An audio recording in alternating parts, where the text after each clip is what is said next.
Hello everyone. Today I'm going to make a chocolate cake that you've never tasted before in terms of deliciousness. This cake is unbelievably delicious, made with 3 eggs and chocolate sauce. It's economical, with no cream or heavy cream, and all the ingredients are easily found at home. It's so simple that anyone can make it. I know that chocolate cakes usually taste better in winter, but this particular recipe is suitable for both summer and winter because it's served cold and is very refreshing. The taste is incredible, combining brownies and chocolate cake in one recipe, filled with chocolate that you'll absolutely love. Imagine yourself eating a cold brownie cake that's delicious, refreshing, and irresistible. You just can't get enough of it.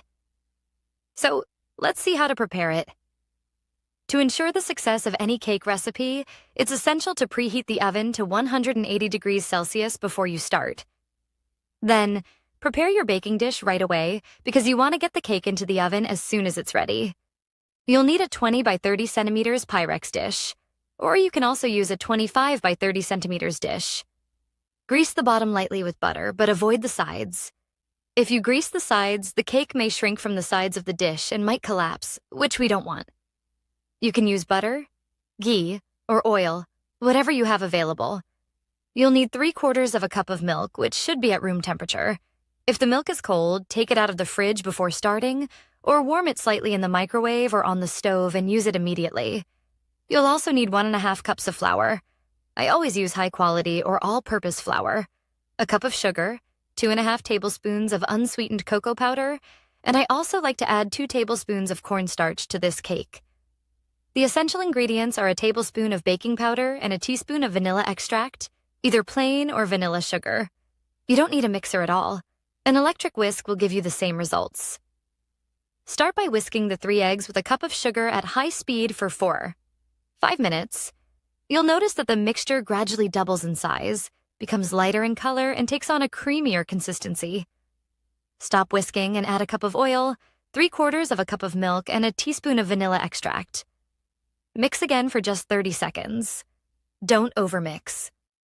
Now it's time to add the dry ingredients. Take 1½ cups of flour, 2½ tablespoons of unsweetened cocoa powder, 2 tablespoons of cornstarch, and finally, a tablespoon of baking powder. Sift all the ingredients together at once, then add the mixture to the batter. Use the mixer at the lowest speed, or if you're using an electric whisk, turn the speed down to the lowest setting. Mix at a very low speed until you notice the flour is fully incorporated into the batter. At this stage, be careful not to overmix. As soon as you see that the flour is fully blended, stop whisking immediately. Use a spatula to fold the batter gently from the bottom up to make sure no flour is hiding at the bottom. I always find a little flour at the bottom because the mixer doesn't give a 100% result, especially since I mix at a very low speed. This step ensures that all the ingredients are fully combined without overmixing. Just a couple of folds and stop immediately. My dish is ready from the beginning and the oven is preheated, so pour the batter into the dish right away. Tap the dish twice on the counter to release any air bubbles that could create large holes in the cake. I always like to run a wooden skewer across the top of the cake, which helps it bake evenly without cracking on top. My oven is preheated to 180 degrees Celsius, and I use the middle rack. The cake takes 25 to 30 minutes to bake. Mine took exactly 28 minutes. This is what the cake looks like after it comes out of the oven. You know how amazing the smell of cocoa is in the house? It's incredible. But I'm not going to cut the cake just yet. I'll let it cool on the side for 10 minutes. Meanwhile, I'll prepare a fantastic chocolate sauce. This sauce is quick and simple, and it will make the cake very moist. I take a small saucepan and mix 2 tablespoons of cocoa powder, ½ cup of sugar, 1/4 cup of oil, and 1½ cups of milk. Stir them well together, then place the mixture on medium-low heat. Keep stirring until all the ingredients are completely dissolved and the mixture is smooth and uniform in color and consistency. As soon as the mixture starts to simmer, reduce the heat to the lowest setting and keep stirring for another minute until the mixture thickens slightly on top. Turn off the heat and set the mixture aside. At this point, you can add some chocolate if you like. This step is optional, but it adds a fantastic flavor. You can add 50 grams or 100 grams of chocolate, depending on your preference.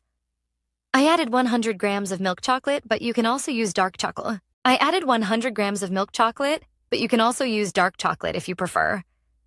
Stir well until all the chocolate pieces are melted into the mixture.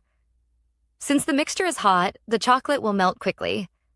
After the cake has rested for 10 minutes, I start cutting it into small pieces, about 3-4 cm. This dish will give you 12 large pieces. The cake is still somewhat warm, and so is the sauce, which is the best time to pour the sauce over the cake. I like to use a spatula or a slightly wide spoon to distribute the sauce smoothly over the cake. Pouring the sauce while it's hot might make the cake crumble or become mushy, which we don't want. The spatula helps distribute the sauce evenly and smoothly in all directions. The cake is amazing, especially if you refrigerate it and serve it after 2 hours. The taste will be perfect, and the sauce will take it to another level entirely. The chocolate sauce has only 3 ingredients: a 1/4 cup of milk, 150 grams of chocolate, about 3/4 of a cup, and 2 tablespoons of butter. In a bowl, combine the 150 grams of chocolate with the 1/4 cup of milk and 2 tablespoons of butter. Microwave the mixture for 30 seconds, then stir it well and microwave it again for another 30 seconds. Stir it thoroughly until it turns into a smooth and economical chocolate sauce, as if it's made with cream and butter, with an incredible shine. This sauce will give you the same result as using cream, but is much more economical. Take this amazing sauce and spread it over the cake. Notice the shine and beauty of the sauce. Move the dish slightly to spread the sauce as evenly as possible, giving it a glassy layer with a lovely shine. We wanted to cut and eat the cake right away, but I know that it tastes much better when it's cold. So, I refrigerate it for at least 2 hours, which is essential for this recipe as it's best served cold. When it's time to serve, the cake will have a shiny appearance and won't need any additional decorations, but you can add some nuts, strawberry slices, or any other fruit you like. I like to take a chocolate bar and a potato peeler. The important thing is that the chocolate is freshly out of the fridge. Sometimes I even chill the potato peeler a bit to prevent the chocolate from melting in warm weather. Then, from the side, I start grating some chocolate, creating lovely curls that look like little snails, which are great for decorating. I made a mix of white chocolate and milk chocolate.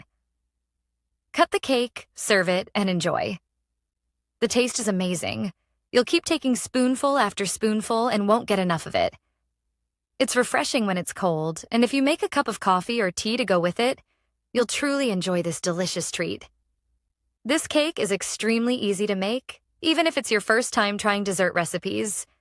I'm sure it will turn out great, and you'll love it, and you'll become a fan of chocolate cakes in general.